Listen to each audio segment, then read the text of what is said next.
Hello everyone, आप सबका become academic champion पर स्वागत है।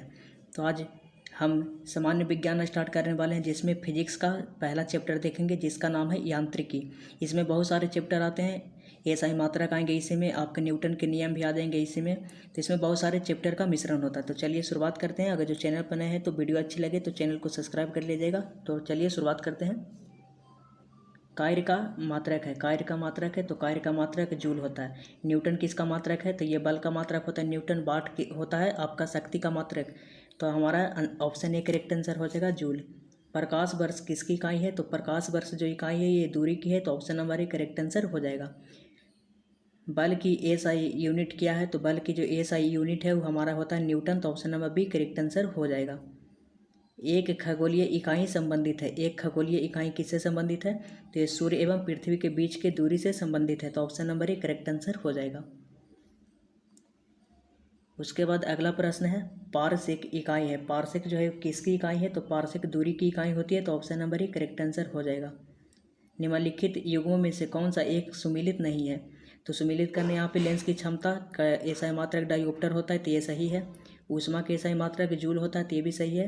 और दाब का एसआई मात्रक आपका पास्कल होता है, तो ये भी सही है। तो यहाँ पे ए गलत हो जाएगा, तो हमारा करेक्ट आंसर ए हो जाएगा। कौन सही नहीं है तो ये सही नहीं है। ल्यूमेन किसका मात्रक है तो जो ल्यूमेन है वो ज्योति फ्लक्स का मात्रक है, तो option number B correct answer हो जाएगा, ज्योति फ्लक्स। और ज्योति एगो तीव्रता है, तो ज्योति तीव्रता का जो मात्रक होता है वो हमारा होता है आपका कैंडेला। तो इसको भी याद रखिएगा, ज्योति तीव्रता का मात्रक होता है कैंडेला।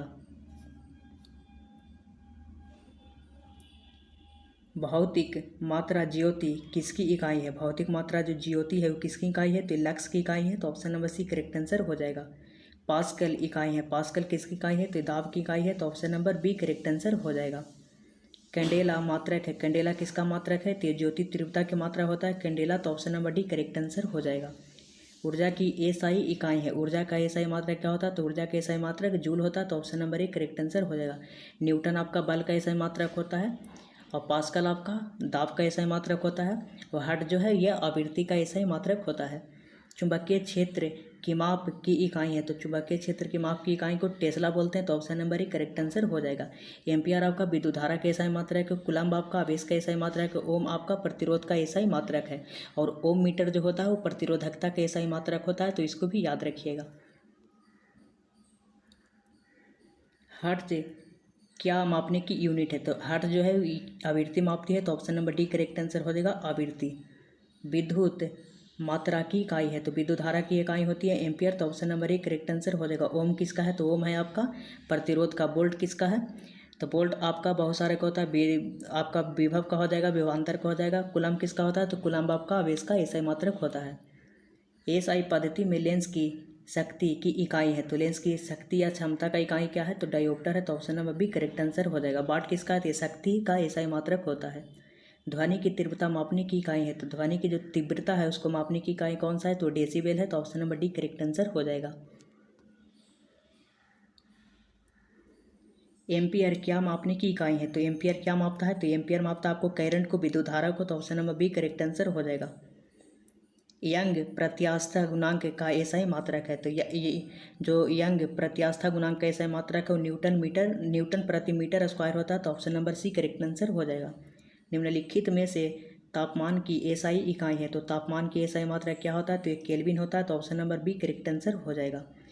निम्नलिखित में से कौन सा प्रतिरोधकता के एसआई मात्रक को सही रूप से दर्शाता है तो प्रतिरोधकता के एसआई मात्रक क्या होता है तो ओम मीटर होता है, तो ओम मीटर होता है, तो यहाँ पे हमारा करेक्ट आंसर हो जाएगा ओम मीटर।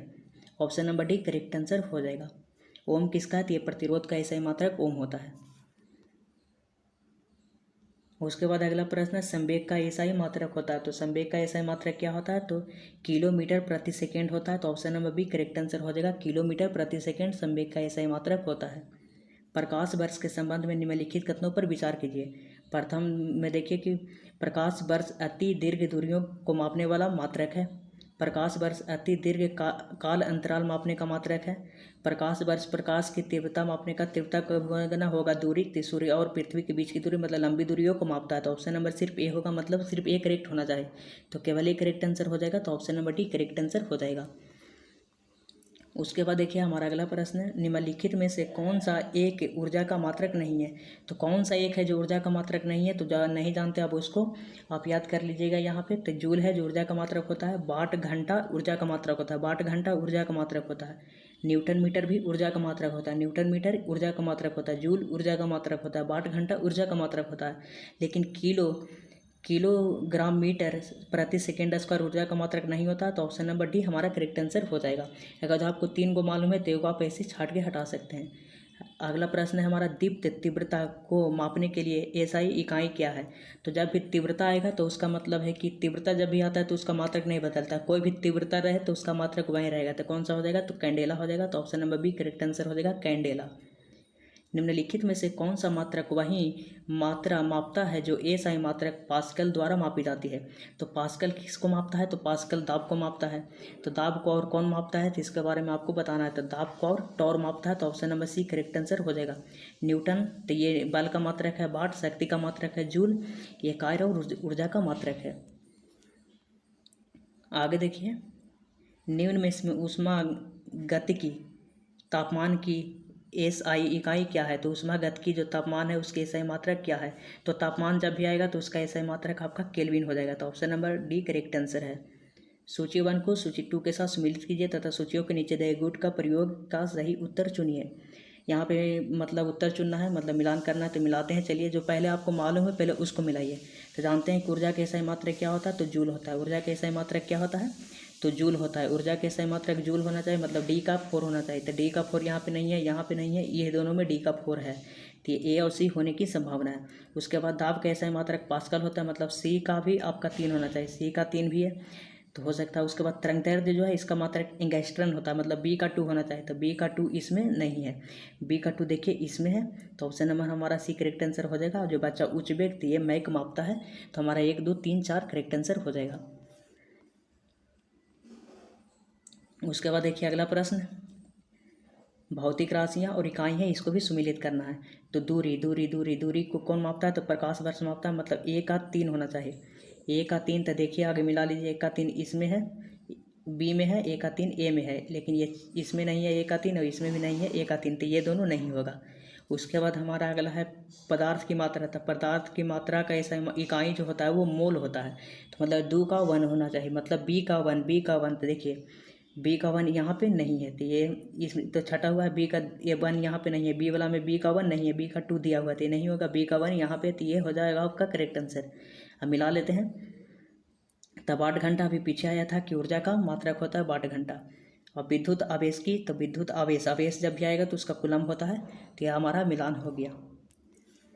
उसके बाद देखिए अगला प्रश्न है, फिर मिलान करना है, देखते हैं।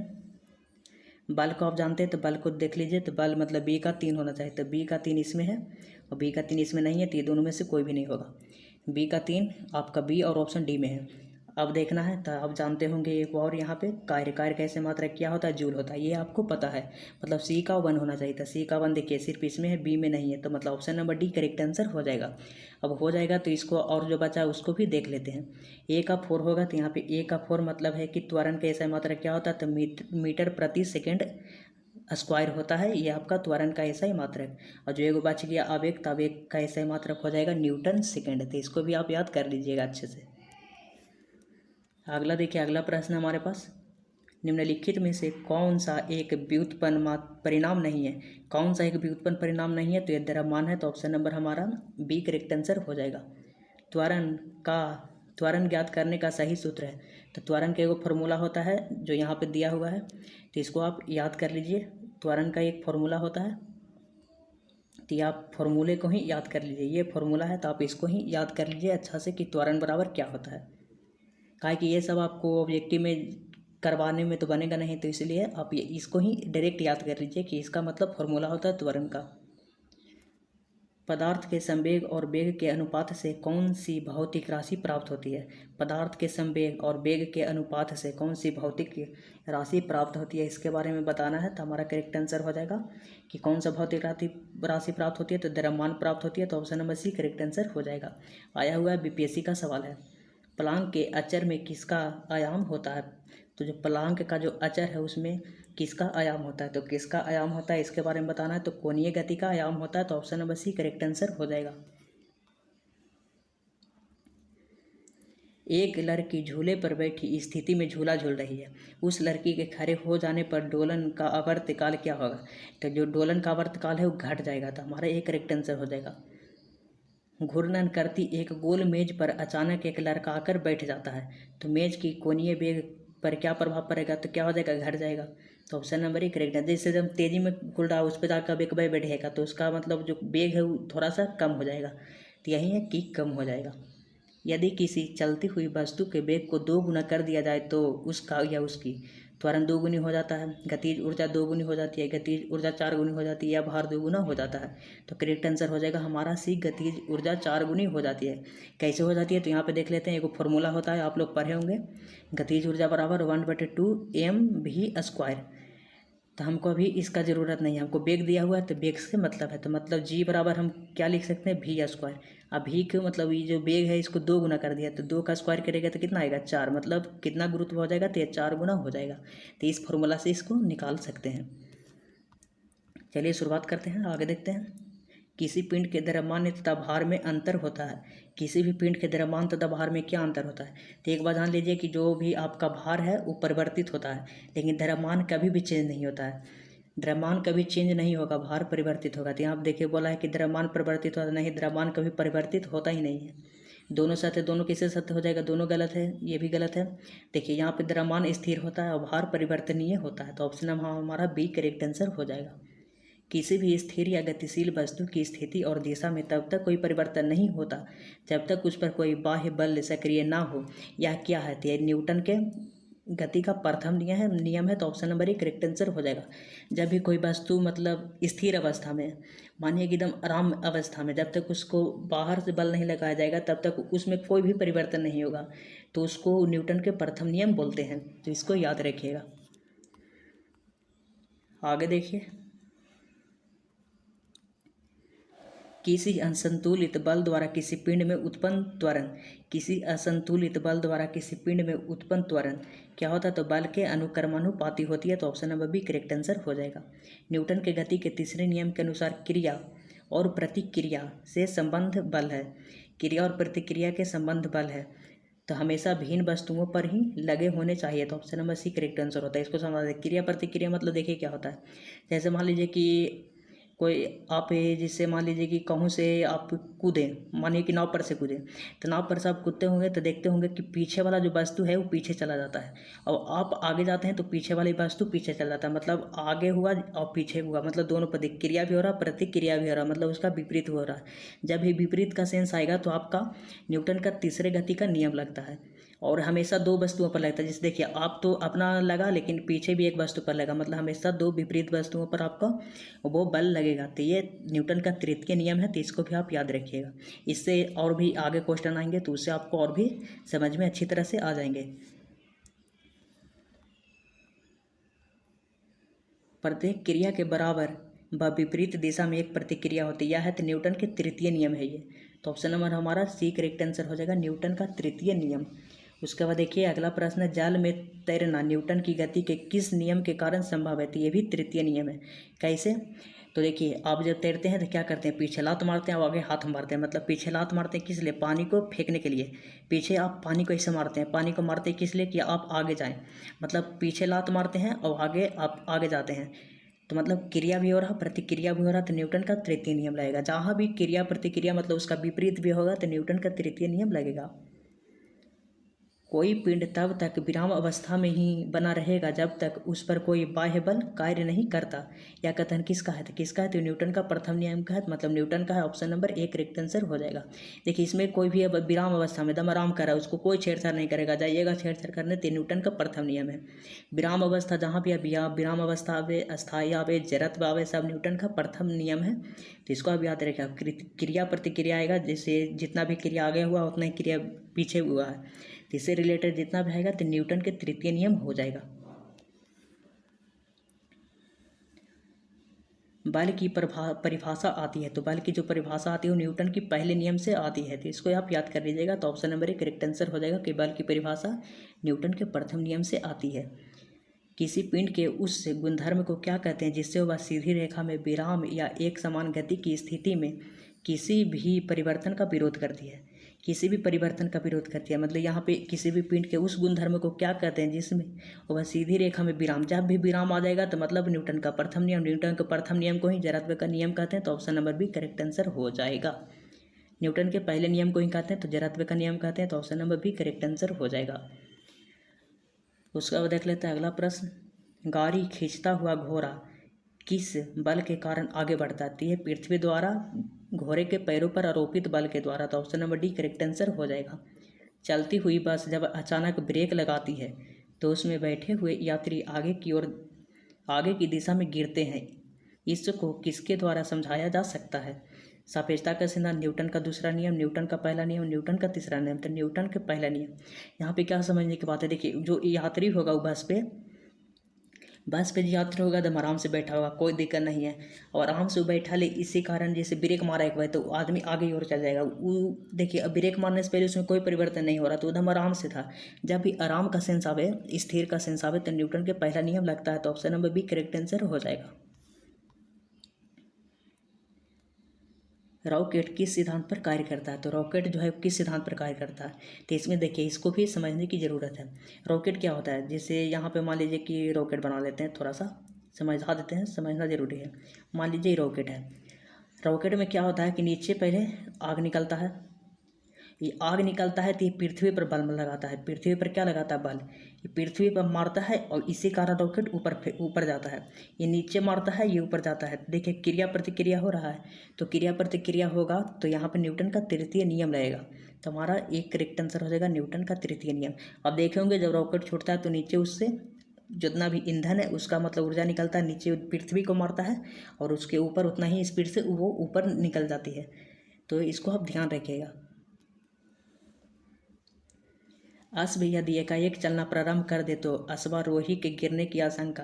देखिए वो आराम से बेचारा बैठा था, अब एक बाइक चलना शुरू कर दिया, गिर गया, तो जड़त्व का नियम आएगा कि नहीं? न्यूटन का प्रथम नियम जड़त्व का नियम, विश्राम जड़त्व का नियम, तो विश्राम जड़त्व का नियम आएगा यहाँ पे, तो इसको भी आप याद रखिए क्या हो जाएगा? विश्राम जड़त्व। दम आराम से बैठा हुआ था, एक बाइक चल दिया, बेचारा गिर गया। कैसे समझने में आपको आसानी होगी। क्रिकेट का खिलाड़ी तेजी से आती हुई बॉल को क्यों अपने हाथ को पीछे खींचकर पकड़ता है? को पकड़ने के लिए, तो बॉल विश्राम की स्थिति में आ सकती है, इसके लिए मतलब वो हाथ को पीछे करता है, बॉल भी पीछे आता है, मतलब दोनों अनुकूल हो जाता है, तो कैच लेने में आसानी होता है, मतलब छूटने की कम संभावना हो जाती है। बल गुणनफल है, तो बल किसका गुणनफल है? तो द्रव्यमान और त्वरण का गुणनफल होता है, तो option number B correct answer हो जाएगा। जब कोई व्यक्ति चंद्रमा पर उतरता है तो उसके शरीर में उपस्थित क्या? तो भार घट जाता है, मात्रा परिवर्तित रहा, मतलब द्रव्यमान कभी नहीं चेंज होगा तो यह परिवर्तित रहेगा, लेकिन भार घटता पड़ता है तो घट जाएगा, तो option number B correct answer हो जाएगा। यदि भूमध्य रेखा से ध्रुवों की ओर जाएं तो जी का मान क्या होगा? तो जी का मान बढ़ेगा। जब ध्रुवों की ओर जाएंगे तो जी का मान बढ़ेगा, जी का मान क्या हो जाएगा? तो बढ़ेगा। इसको भी आप हम समझा देते हैं, जितना अभी बन रहा है ये तो थ्योरी आपका हो नहीं रहा है, तो हम समझा देते हैं ये कैसे होता है। मान लीजिए कि ये पृथ्वी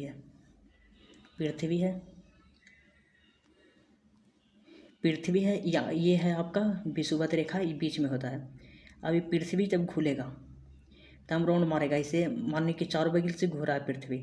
अब घूर रहा है तो देखिए पृथ्वी जब घूरेगा तो जो यहाँ के आसपास की वस्तु है इसको बाहर की ओर फेंकेगा। जैसे घूलेगा तो चारों बगल के जो आसपास की जो वस्तु है उसको थोड़ा सा बाहर की ओर फेंकेगा, तो बाहर की ओर फेंकेगा तो यहाँ पे गुरुत्वाकर्षण वो कम हो जाएगा, कहाँ कि बाहर की ओर फेंक रहा है।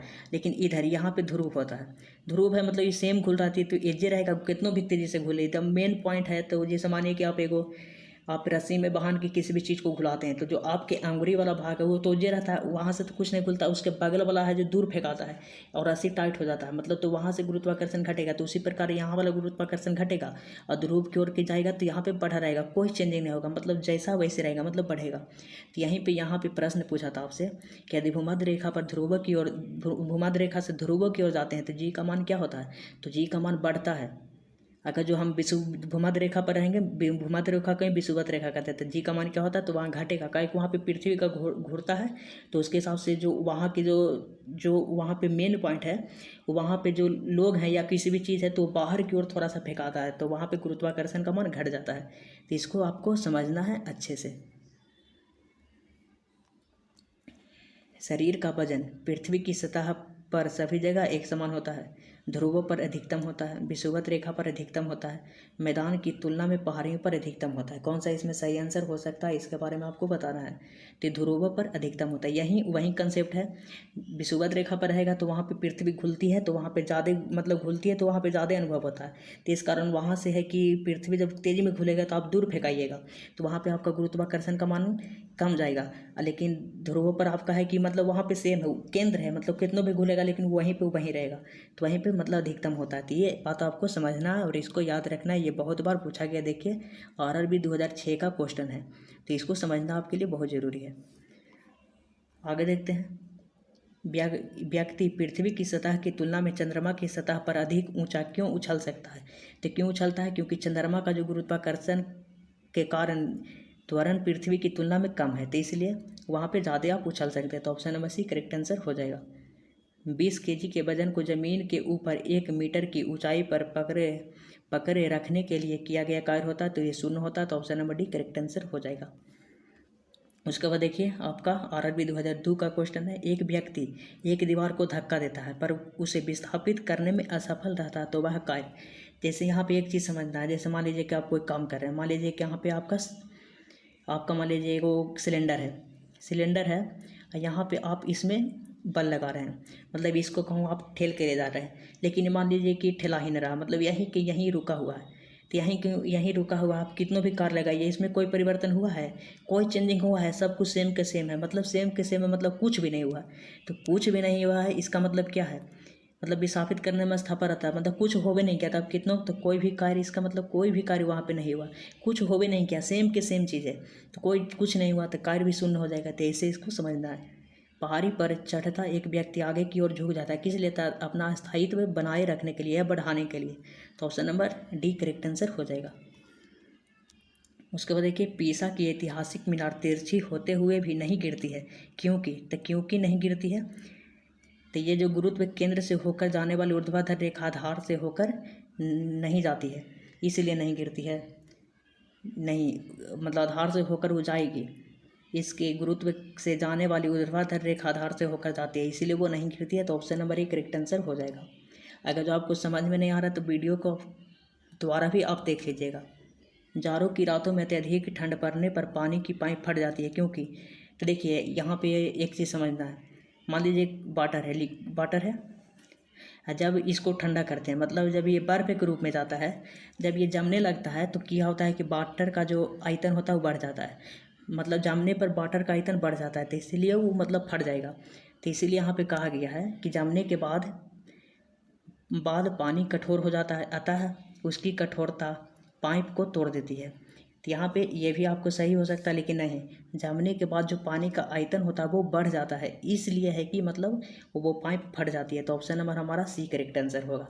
ध्यान रखना है जल की कठोरता से नहीं, जब बढ़ता है, जब ठंडा होगा तो आयतन बढ़ता है जल का, इसलिए आप देखे होंगे, जैसे मानिए कि आप स्प्राइट पीने जाते हैं, तो स्प्राइट के बोतल होता है,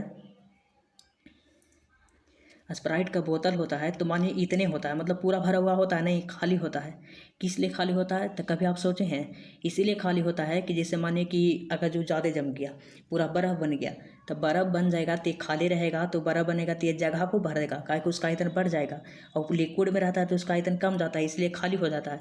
लेकिन जब ये जमेगा तो इसका आयतन बढ़ेगा, मतलब पूरा फुल हो जाएगा। अब इसको मानिए कि पूरा फुल ही कर दिया, और जगह मतलब उसको आयतन बढ़ने के लिए जगह ही नहीं देगा, तो ज़्यादा ठंडा भी हो जाएगा, तो क्या करेगा, बोतले को फाड़ देगा। इसीलिए आप देखते होंगे कोई भी जो ठंडा वाली चीज़ है उसमें आपको पानी रहे कुछ भी रहे वो थोड़ा कम देगा, क्योंकि अगर जो जमता है बाई चांस, तो उसको मतलब जमने के लिए जब आयतन बढ़ेगा तो उसको स्पेस चाहिए, मतलब जगह उसको चाहिए, इसलिए तो इसको आपको समझना पड़ेगा। पानी से भरी डाट लगी बोतल जमने पर टूट जाएगी, क्योंकि जब जमेगा तो उसका आयतन क्या हो जाएगा, तो बढ़ जाएगा। तो जमने पर जल का आयतन घट जाता है, नहीं बढ़ना चाहिए, जमने पर जल का आयतन बढ़ जाता है, इसलिए तो option number C correct answer हो जाएगा। जल के आयतन में क्या परिवर्तन होगा यदि 9 डिग्री सेल्सियस से गिरकर 3 डिग्री सेल्सियस तक आ जाए। यहाँ पे देखिए 9 था अब 3 आ गया, मतलब कम गया तो आयतन बढ़ जाएगा। तो आयतन पहले बढ़ेगा और बाद में घटेगा नहीं, कुछ भी हो लेकिन आयतन बाद में बढ़ेगा ही। तो आयतन बाद में बढ़ेगा, पहले थोड़ा बहुत घट सकता है लेकिन बाद में बढ़ेगा ही। तो option number C correct answer हो जाएगा। एक झील में तैरने वाली इस्पात की नाव के लिए नाव द्वारा विस्थापित पानी का भार कितना होता है। एक झील में तैरने वाली इस्पात की नाव के लिए नाव द्वारा विस्थापित पानी का भार कितना होता है। यहाँ भी आपको समझना है। मान लीजिए कि एक बाल्टी ले लेते हैं, एक बाल्टी ले लिए, इसमें पानी फुल है, पानी क्या है, फुल है। अब इसमें आप क्या किए कि एगो किसी भी चीज़ का गोला, मानिए लोहा का गोला है, इसको आप इसमें डाल दिए। इसमें डालिएगा तो एक चीज़ ध्यान दीजिएगा, जितना स्पेस जो मतलब लेगा आपका लोहा, उतने ना पानी बाहर निकलेगा। मतलब जितना स्पेस लेगा उतना ही पानी बाहर निकलेगा, उससे ज़्यादा थोड़ी निकलेगा। जितना स्पेस उसका है उतना ही पानी मतलब उसमें से निकलेगा कि वो वहाँ पे जाके एडजस्ट हो सके। इसलिए मतलब जितना भी उसका होगा जगह घेरने का, उतना ही पानी बाहर निकलेगा। तो उसी प्रकार यहाँ पे समझिए कि एक झील में तैरने वाली जो इस्पात की नाव है के लिए नाव द्वारा विस्थापित जो पानी का बहार है, तो नाव का जो जितना भाग पानी के अंदर जाएगा तो उतना ही मतलब पानी वहाँ से साइड होगा। तो नाव के उस भाग के भार के बराबर जो झील के पानी की सतह के अंदर है, नाव का जितना भाग अंदर रहेगा उतना ही पानी वहाँ से साइड होगा। तो option number C correct answer हो जाएगा। ये सब देखिए, इसमें दिमाग लगाने का क्वेश्चन है, इसमें हार्ड क्वेश्चन नहीं है। देखिए एनडीए का क्वेश्चन 2012 का क्वेश्चन है, तो हम कोई कम लेवल का क्वेश्चन आपको नहीं करवा रहे हैं। इसमें सभी प्रकार का क्वेश्चन मिलेगा, एसएससी को मिलेगा, बीपीएससी का मिलेगा, एनडीए को मिलेगा, हर प्रकार की बीपीएससी मिल जाएगा, बिहार एग्जाम का मिल जाएगा, हर एग्ज़ाम का, रेलवे का मिल जाएगा। तो इसलिए इसमें हार्ड भी है, तो थोड़ा सा ध्यान दीजिए। किसी कालीन की सफाई के लिए यदि उसे छड़ी से पीटा जाए तो उसमें कौन सा नियम लागू होता है। तो इसमें भी देखिए कालीन की सफाई पड़ा हुआ है, कोई टेंशन नहीं है उसका, जाकर उसको पीट जाएगा तब ना उसमें कोई परिवर्तन होगा। मतलब न्यूटन का पहला नियम, तो न्यूटन का पहला नियम होगा यहाँ पे, मतलब गति का पहला नियम करेक्ट आंसर हो जाएगा। उसके बाद देखिए अगला प्रश्न है हमारा, सड़क पर चलने की अपेक्षा बर्फ पर चलना कठिन क्यों है। तो सड़क पर चलने की अपेक्षा बर्फ पर चलने की अपेक्षा की है कि देखिए बर्फ पर कोई भी घर्षण नहीं होता, लेकिन सड़क पर क्या होता है, घर्षण होता है। तो जब हम अपने पैर से धक्का देते हैं तो बर्फ कोई प्रतिक्रिया व्यक्त नहीं करती है, या बर्फ में सड़क की अपेक्षा घर्षण कम होता है। तो घर्षण कम होता है, इसी कारण वहाँ पर चलना मुश्किल होता है। तो option number D correct answer हो जाएगा। रोड़ी युक्त सड़क की तुलना में बर्फ पर चलना कठिन क्यों होता है। तो वहीं घर्षण के कारण होगा। तो पैर पर बर्फ के मध्य घर्षण बल रोड़ी एवं पैर के मध्य घर्षण बल की तुलना में कम होता है। तो ऑप्शन नंबर हमारा बी करेक्ट आंसर हो जाएगा। आगे देखिए, लकड़ी के बेलनाकार पात्र को खींचने की जगह लुढ़काना आसान क्यों होता है। तो लुढ़काना की अवस्था देखिए, तो लुढ़कन अवस्था घर्षण बल फिसलन अवस्था के घर्षण बल की तुलना में बहुत कम होता है, इसलिए। तो ऑप्शन नंबर हमारा बी करेक्ट आंसर हो जाएगा। मतलब घर्षण होगा, जितना घर्षण होगा उतने ही किसी भी चीज़ को आप तेज़ी से ले जा सकते हैं। घर्षण नहीं होगा, जैसे आप देखिए बारिश होता है, आप रोड पे या गली में ही जाते हैं जहाँ पे मिट्टी होती है, तो वहाँ पे आपकी घर्षण नहीं होते, तो वहाँ पे क्या होते हैं, आप फिसल जाते हैं, मतलब बहुत कम आगे बढ़ पाते हैं। लेकिन जहाँ पे घर्षण होता है तो वहाँ पे आप बहुत तेज़ी से आगे जाते हैं। तो इसी कंसेप्ट को आप सभी जगह लागू करिए, तभी आपको समझ में आएगा। एक नदी में चलता हुआ जहाज समुद्र में आता है तब जहाज का स्तर, जब एक नदी में चलता हुआ जहाज समुद्र में आता है तो जहाज का स्तर क्या होगा। इसमें बहुत सारा लोग बोलेगा कि जहाज डूब जाएगा, मतलब जहाज और अंदर जाएगा, लेकिन ऐसा नहीं होता है। जैसे नदी जो है, नदी का जो घनत्व होता है इससे ज़्यादा होता है समुद्र का घनत्व, इससे ज़्यादा आपका समुद्र का घनत्व होता है। तो समुद्र का घनत्व एकदम ज़्यादा है तो इसमें जहाज कम डूबेगा, मतलब जहाज कम डूबेगा, मतलब इसमें ज़्यादा डूबा हुआ था, इसमें कम डूबेगा, मतलब और अपने स्तर से ऊंचा आ जाएगा। तो ये आपको समझना है। तो यहाँ पे क्या होगा, थोड़े ऊपर आ जाएगा। तो option number B correct answer हो जाएगा, थोड़ा ऊपर आ जाएगा। किस लिए, क्योंकि जो नदी का जल का जो घनत्व होता है उससे ज़्यादा समुद्र के पानी का घनत्व होता है, इसलिए। देखिए सीडीएस 2004 का क्वेश्चन है, इसमें आप सब गलती कर सकते हैं, लेकिन हमने बता दिया किस कारण से। जो लोहे की कील पारे में क्यों तैरती है जबकि यह पानी में डूब जाती है, तो ये भी आपके घनत्व का ही कारण है। लोहे की कील जो है पारे में तैरती है लेकिन पानी में डूब जाती है। तो जो पारे का घनत्व होता है वो लोहे की कील के घनत्व से ज़्यादा होता है। तो ज़्यादा होता है इसीलिए लोहा का कम होता है, तो इसलिए ऊपर रहता है। तो इसको ही समझना है। देखिए इसमें कहाँ पे दिया हुआ है घनत्व के बारे में। लोहे की का घनत्व पानी से अधिक होता है, ठीक है, तथा पारे से कम होता है। तब पारे से कम होगा मतलब पारा का ज़्यादा है तो उसके ऊपर वो तैरेगा, लेकिन पानी से ज़्यादा है। मानिए कि आप एगो पानी लिए हुए हैं और उससे भारी उसमें कोई चीज़ डालते तो आराम से डूब जाएगा, लेकिन उससे भारी नीचे ही डाल दिए या उसके कम डालिएगा तो क्या होगा, मतलब ऊपर छाला जाएगा। तो ऑप्शन हमारा सी करेक्ट आंसर हो जाएगा, घनत्व के कारण, कि जो लोहा है उसका घनत्व कम होता है पारे की घनत्व से। जब एक ठोस पिंड को पानी में डुबोया जाता है तो उसके भार में ह्रास होता है। यह ह्रास कितना होता है, तो विस्थापित पानी के बराबर होता है। जितना भी पानी हटता है उतने बराबर होता है। एनडीए 2012 का क्वेश्चन है। बर्फ पानी में तैरती है परंतु एल्कोहल में डूब जाती है, किस लिए, तो घनत्व के कारण। बर्फ है जो पानी में तैर रही है, मतलब बर्फ से ज़्यादा घनत्व होगा पानी का घनत्व। तो बर्फ पानी से हल्की होती है तथा एल्कोहल से भारी होती है। यस, तो ऑप्शन नंबर हमारा डी करेक्ट आंसर हो जाएगा। उसके बाद देखिए अगला प्रश्न है, स्टील की गोली पारे में तैरती है क्योंकि। स्टील की जो गोली है वो पारे में तैरती है, क्यों तैरती है, तो पारे का घनत्व ज़्यादा होगा, स्टील का घनत्व कम होगा, इसलिए तब पारा का घनत्व स्टील की घनत्व की अपेक्षा अधिक होती है, हाँ, इसीलिए वो तैरेगी। एक लोहे की गेंद पार या मरकरी से भरी बाल्टी में गिराई जाती है तो लोहे का घनत्व कम होता है, किससे, पारा से ज़्यादा होता है। तो जिसका घनत्व ज़्यादा होगा और जिसका घनत्व कम होगा, जो कम घनत्व वाला होगा वो तैरेगा। तो यहाँ पे लोहा का घनत्व कम होता है तो ये तैरेगा, मतलब बाल्टी के पेंदी में बैठ जाएगा नहीं, या घुल जाएगी नहीं, या पारे की सतह पर तैरेगी, हाँ ये तैरेगी। तो option number B correct answer हो जाएगा, ये तैरेगी। किस तापमान पर जल का घनत्व सबसे अधिक होता है, तो ये 4 डिग्री सेल्सियस पर होता है। तो option number D correct answer हो जाएगा, 4 डिग्री सेल्सियस। वस्तु की मात्रा बदलने पर अपरिवर्तित रहेगा, तो वस्तु की मात्रा बदलने पर क्या अपरिवर्तित रहता है, तो यह हमारा रहता है घनत्व। तो option number D correct answer हो जाएगा, घनत्व। तैराक को नदी के मुकाबले समुद्री पानी में तैरना आसान क्यों होता है, तो वहीं घनत्व के कारण। जितना ज़्यादा घनत्व रहेगा उतना ही आप उसको आप हटा सकते हैं पानी को, तो उतना ही आप आगे जाइएगा, तो तैरना आपके लिए आसानी हो जाएगा। तो समुद्री पानी का घनत्व साधारण पानी के घनत्व से ज़्यादा होता है, इसलिए। तो हाँ ये सही है, तो option number C correct answer हो जाएगा। बादल किस कारण से वायुमंडल में तैरते हैं, तो बादल किस लिए तैरता होगा, हम बता रहे हैं कि जो तैरता है उसका घनत्व कम होता है, मतलब बादल तैर रहा है तो इसका ये मतलब ये है कि बादल का घनत्व कम होगा। तो बादल का घनत्व कम होगा मतलब निम्न घनत्व के कारण। तो option number B correct answer हो जाएगा, निम्न घनत्व के कारण। जिसका घनत्व कम रहता है वो तैरेगा, जिसका घनत्व ज़्यादा रहता है वो नीचे रहेगा। इसके बाद आप समझ जाइए, यहाँ पे बादल कौन रहा है, तो बादल तैर रहा है, मतलब बादल का घनत्व क्या हो जाना चाहिए, कम हो जाना चाहिए, तो इसीलिए यहाँ पे निम्न घनत्व करेक्ट आंसर हो जाएगा। समुद्र में प्लवन करते आइसबर्ग का कितना भाग समुद्र की सतह से ऊपर रहता है, तो 1/10 भाग। 1/10 भाग का मतलब है कि उसका 10 भाग अगर जो अंदर डूबा हुआ है तो उसका 1 भाग ऊपर दिखाई देता है। आगे देखते हैं, बांध के नीचे की दीवार मोटी बनाई जाती है क्योंकि। तो जो बांध के नीचे की दीवार है उसको क्यों मोटी बनाई जाती है, तो गहराई बढ़ने के साथ द्रव्यमान का दाब बढ़ता है, इसलिए। तो option number A correct answer हो जाएगा। बर्फ पर स्केटिंग करना प्रदर्शित करता है कि दाब बढ़ने पर बर्फ का गलनांक घट जाता है। दाब जितना बढ़ेगा तो बर्फ का जो गलनांक है वो घट जाता है। तो option number B correct answer हो जाएगा, इसको आप याद रखिएगा।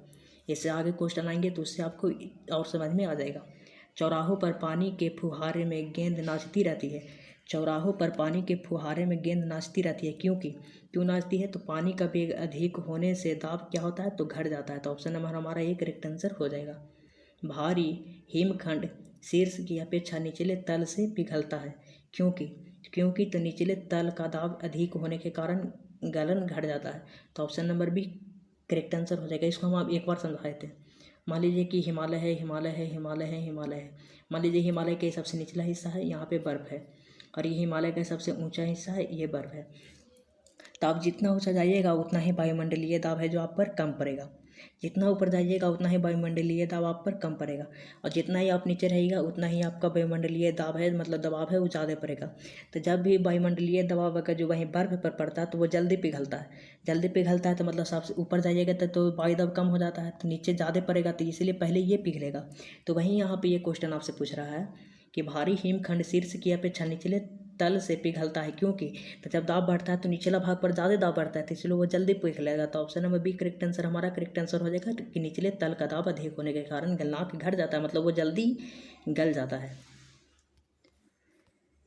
आगे देखिए हमारा अगला प्रश्न है, दलदल में फंसे व्यक्ति को लेट जाने की सलाह दी जाती है, क्योंकि दिया जाता है कि क्षेत्रफल अधिक होने से दाब कम हो जाता है, इसलिए दिया जाता है। तो ऑप्शन नंबर एक करेक्ट आंसर है, इसको भी हम समझा देते हैं। आप कभी नदी में नहाए होंगे, नदी में नहाते हैं तो आप कूदते हैं तो आप कोशिश करते हैं कि हम उसमें खड़ा कूदें या कूदवो करें तो उल्टा कूदें, लेकिन हम उसमें खड़े ही अंदर जाएं, मतलब थोड़ा खड़ा अंदर जाएं। हम कहे ना ये सोचते हैं कि डायरेक्ट जाके हम उस पर सूत जाएं, सूतिएगा तो आपको देखिएगा कि मतलब आपको चोट लग जाएगा। आपको चोट लगता है, किस कारण लगता है कि आपको वो पानी जो है वो अंदर जाने ही नहीं देता।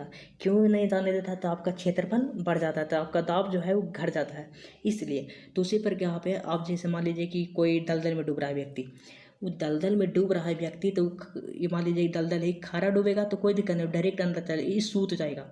अभी सूत जाएगा तो बहुत धीरे धीरे जाएगा, कोई दिक्कत नहीं, दाम बहुत धीरे धीरे जाएगा, तो इसलिए इसको सूतने की सलाह दी जाती है, तो इसको याद रखिएगा।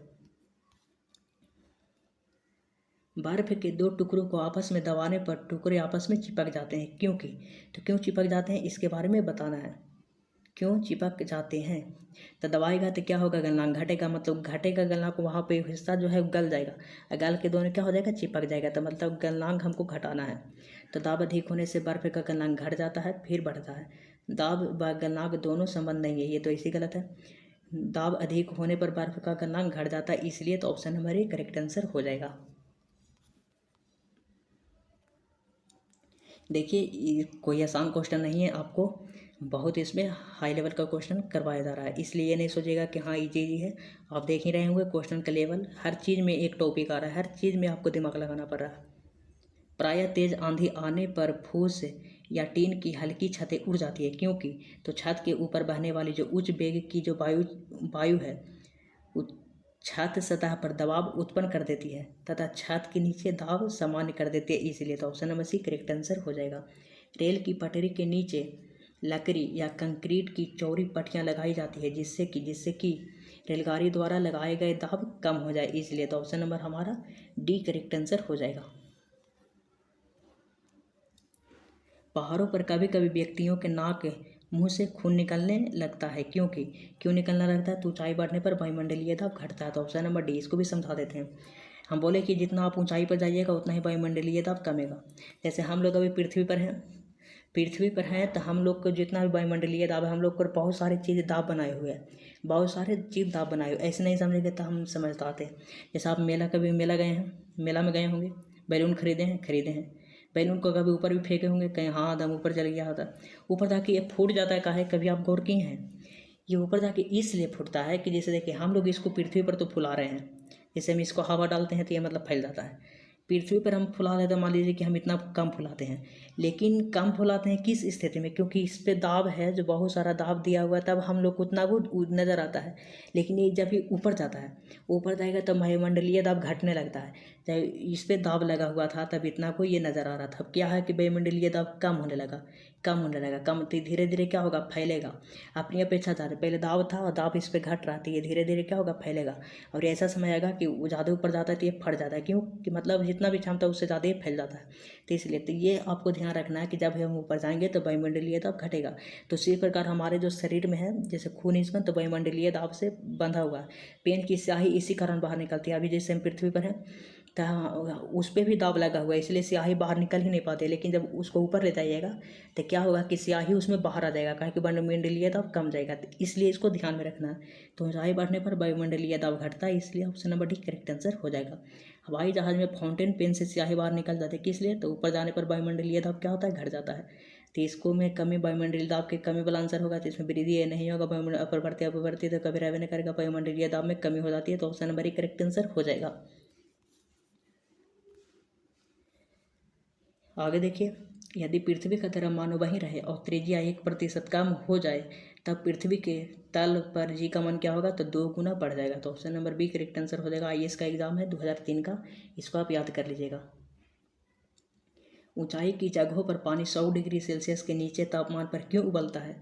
तो क्योंकि वायुमंडलीय दाब घट जाता है। हाँ, ऊपर जाएंगे तो वायुमंडलीय दाब घटेगा, तो ये सही है।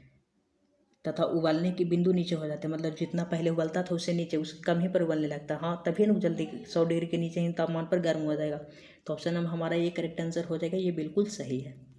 उसके बाद देखिए अगला प्रश्न है, साबुन के बुलबुले के अंदर का दाब होता है तो वायुमंडलीय दाब से अधिक होता है।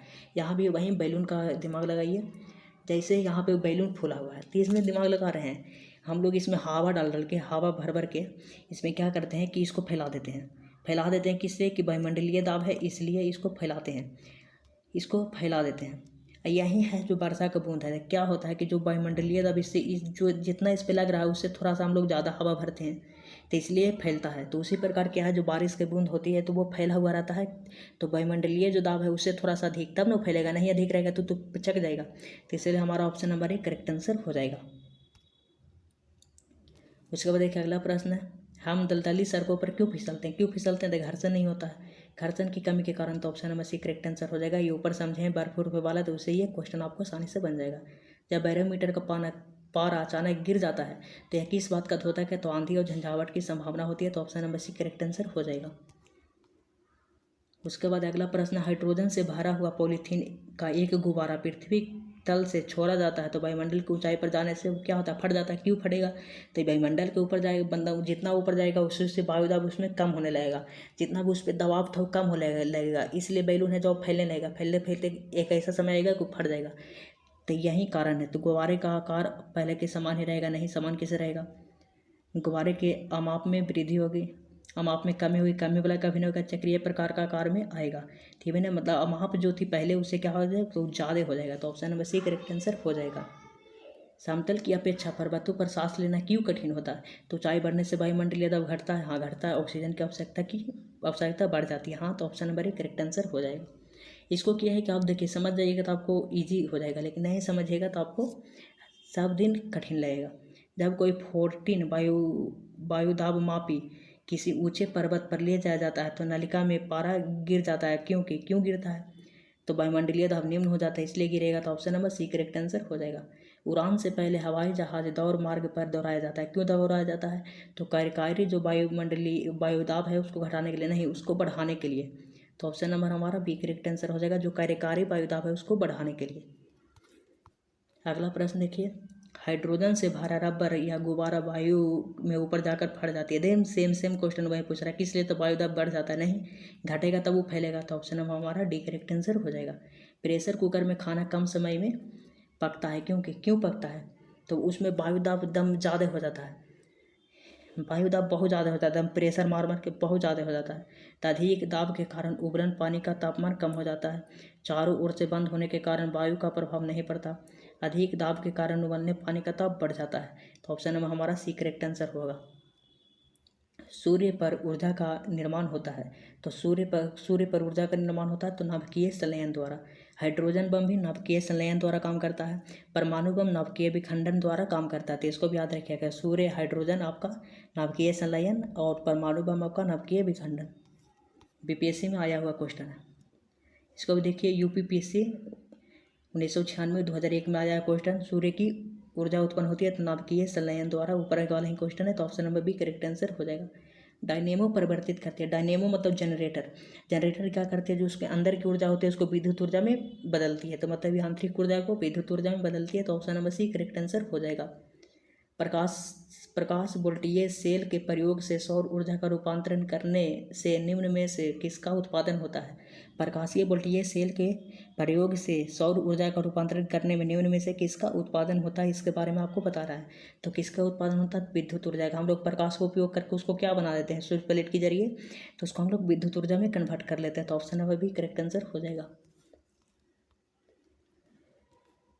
अगला प्रश्न है कि जब हम रबर के गद्दे वाली सीट पर बैठते हैं या गद्दे पर लेटते हैं तो उसका आकार परिवर्तित हो जाता है, ऐसे पदार्थ में पाया जाता है तो उसमें स्थितिज ऊर्जा पाया जाता है। तो option number B correct answer हो जाएगा। क्वेश्चन आया हुआ है रेलवे का, निम्नलिखित में से किस में गतिज ऊर्जा नहीं है? तो किस में? तो खींचा हुआ धनुष में। तो option number D correct answer हो जाएगा, रेलवे का क्वेश्चन है। जब एक चल वस्तु की गति 2 गुनी हो जाती है तो गतिज ऊर्जा, पिछले ही सवाल है कितना हो जाएगा, तो भी स्क्वायर होता है, मतलब 2 का स्क्वायर करेगा तो 4 हो जाएगा, मतलब 4 गुनी हो जाएगी, चौगुनी हो जाएगी। तो option number B correct answer हो जाएगा। उसके बाद देखिए अगला प्रश्न, सीढ़ी पर चढ़ने में अधिक ऊर्जा खर्च होती है। क्यों होती है? तो व्यक्ति गुरुत्व के विरुद्ध कार्य करता है, इसलिए होती है। तो option number B correct answer हो जाएगा।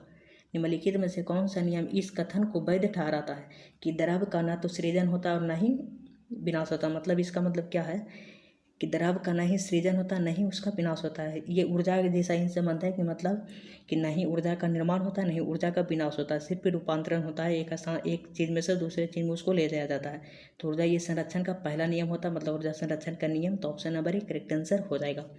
तो अभी यांत्रिक का भी क्वेश्चन अभी और बचता, टोटल 220 क्वेश्चन है। आज हमने 109 क्वेश्चन देखे हैं। तो ये पार्ट 1 है और अगले क्लास में हम टोटल क्वेश्चन कर लेंगे। तो अगर जो वीडियो अच्छी लग रही हो तो प्लीज़ सब्सक्राइब कर लीजिएगा। थैंक यू, धन्यवाद।